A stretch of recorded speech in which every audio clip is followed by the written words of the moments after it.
this lesson on routines.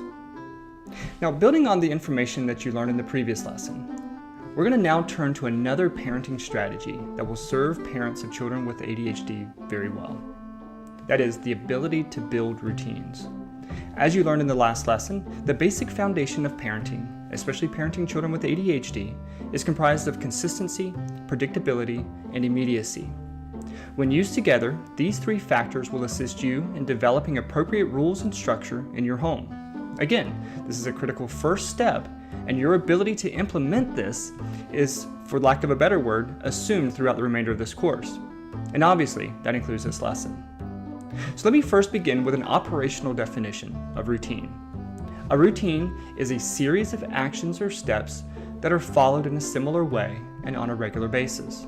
I know that is a very generic definition, but the bottom line is that routines are a prerequisite to habits.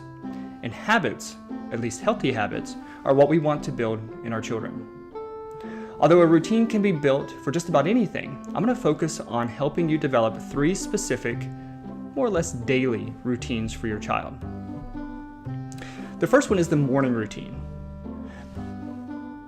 Fittingly, this is where we're going to start because this, of course, starts our day.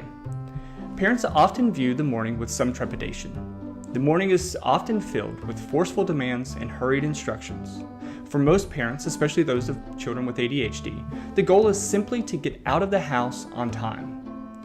While that is a great goal, we must remember that for most of us, the first hour or two of our day really sets the stage for how the rest of the day will go. In fact, when I talk with teachers, they can tell how the day is going to go based upon the way the child walks in the first thing in the morning.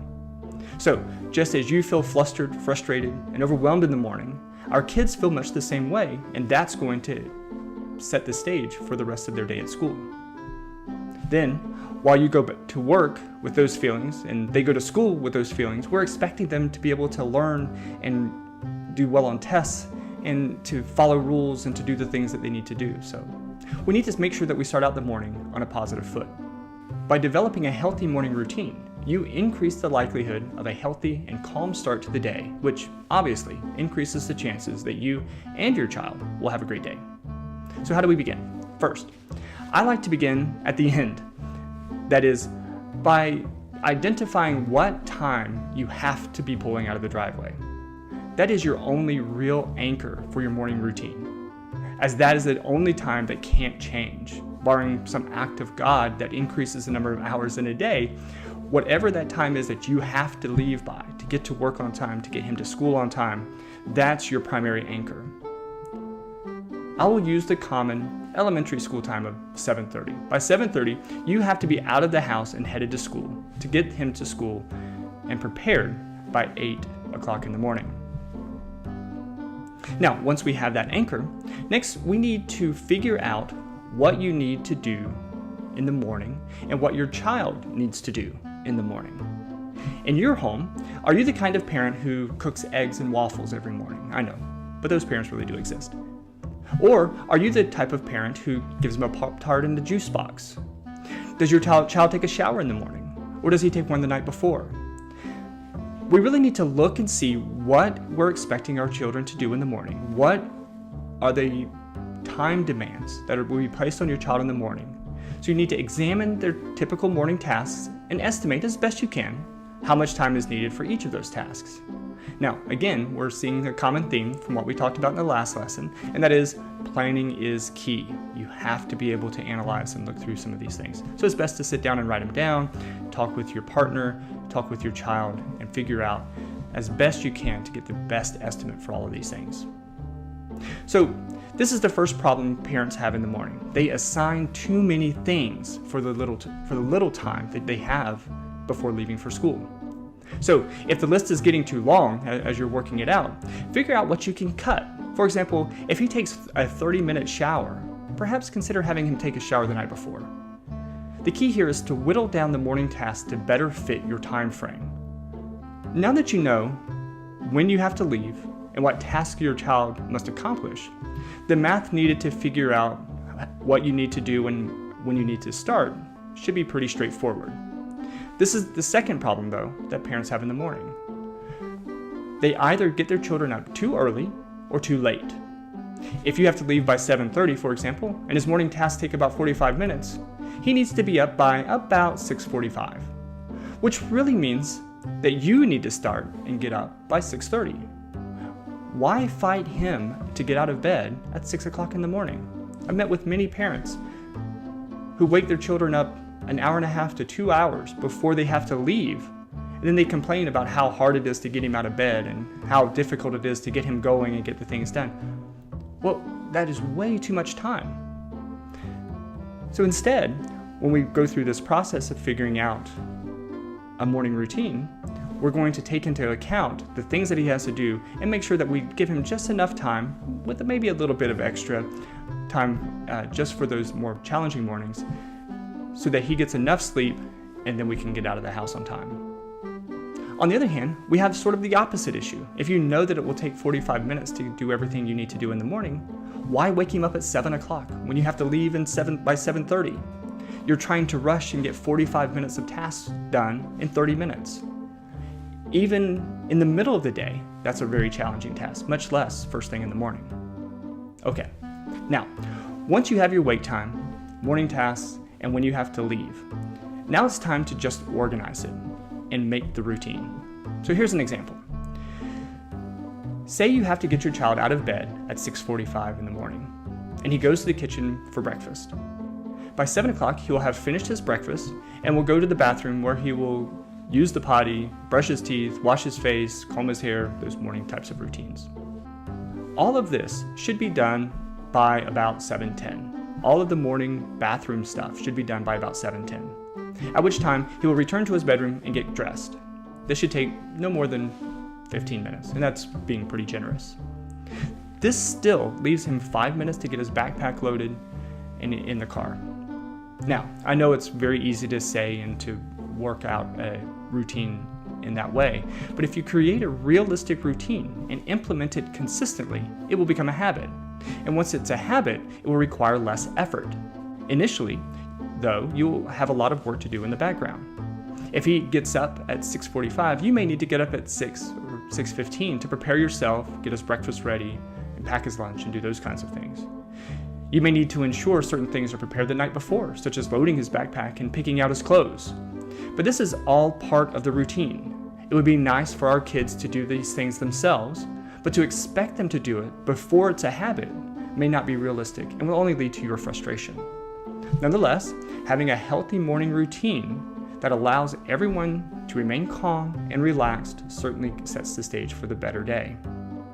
So, with your morning routine, if you follow those simple steps, identify first your only anchor, that's the time that you have to leave, and then work backwards from there to build a routine. Get your child up at a time that's reasonable for the things that he needs to do in the morning, and then create a series of steps that can be done every day, things that you will have to remind him to do in a particular sequence every day, but when done every day, becomes a routine and becomes a habit. Now, the second routine I would encourage you to consider is for the after-school routine. Now, this routine is going to be much more varied, though we're going to use a similar approach. You will have to figure out how it works best for your family based upon after-school anchors. See, there's the key, is you have to identify what those anchors are. Does your child go home right after school, or does he go to after-school care? What time does he or she actually get home? What time do you get home? What time is dinner? Are there after-school activities such as basketball, baseball, football, soccer, gymnastics, going to church, tutoring, those kinds of things? All of these things have to be taken into consideration as you're developing your after-school routine, and many of these things, for some families, are actually important anchors that have to be considered. After all, soccer practice starts at a very specific time, and you have to leave the house by a very specific time to get there in time for practice. So when you have those anchors identified, now you have an idea as to when things need to be arranged. Now, despite all of the variables that could make it difficult for you to develop a consistent after-school routine, there are important reasons to do so. The first reason really is biologically based. When we are involved in an activity, whether it's work, learning, a hobby, whatever it may be, our brain is, for lack of a better word, in that mode. I call it brain mode. Our brain is in the mode for whatever it is that we're doing. So we may switch over to school mode, we may switch over to work mode, we may switch over to Xbox mode, whatever it is. Our brain gets into a mode, and when we're doing that task, our brain wants to stay in that mode. Now, intuitively, we know this through non-examples. That is, we can tell when we're at work and our brain just isn't feeling it. At those times, it is really difficult for us to get ourselves going and to get our work done. Our brain at those times just isn't in work mode. Now, at other times, work tends to flow more easily. We get immersed in our work and the day tends to slide by very quickly. So we can tell at those times that our brain is in work mode. Now, we can also tell when our brain gets out of work mode when we get home. Because by the time we get home, make dinner, help with homework, and watch TV, if we try to go back to work again that evening, it's much more difficult to get into it. Our brain really doesn't like that. In short, our brain sort of says, wait a minute, I'm not in work mode. I am in the Real Housewives of Beverly Hills mode. Don't mess with me right now. I don't want to do that kind of stuff. And as a result, we're unable to get any real work done, and we just kind of sit there and look at it and get frustrated with ourselves for not being able to get anything done. Now, this is the case for our children as well, except their brain, of course, goes into school mode. Although they likely look forward to the end of the day with more enthusiasm than we do, their brain is in a learning mode while they're at school and for a little while after the school day ends. However, after academic tasks have ended, their brain begins to switch out of school mode. This process takes about an hour or so, and though it can happen faster depending on what the child does. So if the child intentionally puts their brain in another mode, such as Minecraft mode, then it's going to be really difficult for them to get back because their brain switches into that mode pretty quickly. And like the problem we had when we try to return to work later in the evening, your child's brain is going to resist switching from Minecraft mode back to school mode to do homework a little bit later. So the key aspect of the after-school routine is arranging homework time. Ideally, and often to the child's frustration and chagrin, homework should be scheduled as early after school as possible. This accomplishes two things. First, and most importantly, this allows the child to get the work done while his brain is still in school mode and the materials are still fresh in his mind. This increases the likelihood of success and understanding, and actually will speed the process of getting the homework done. Second, and this is the one I emphasize to the child, if he gets homework out of the way early, then he doesn't have it to worry about the rest of the evening. So if your child gets home from school at 3 o'clock and has his or her homework done by 4 o'clock, that leaves as many as 5 hours of non-academic time in the evening to do all sorts of things, whether it's soccer practice or Minecraft. Kids usually like that idea, but need the structure of the routine to make it work. So again, the after-school routine is very important, but each home will be different, and so it's really going to be artificial for me to try to give you a very specific example of how you should develop your after-school routine. But if you take into consideration the anchors that we've talked about, and consider squeezing homework time in as early in the evening as possible, as early after school as possible, you're going to find much more success, and you're going to find it easier to manage those kinds of situations. Now, the third routine that we're going to talk about is the bedtime routine. In many ways, the bedtime routine will be influenced by your morning routine.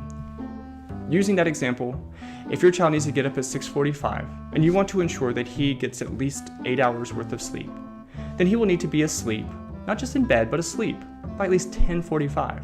That sounds very doable, right? Few parents allow their children to even stay up that late anyways. However, this becomes more of an issue and perhaps an unwinnable battle in high school, and we'll talk about that a little bit later. Nonetheless, once we know what time the child needs to be asleep by, we can, again, work backward.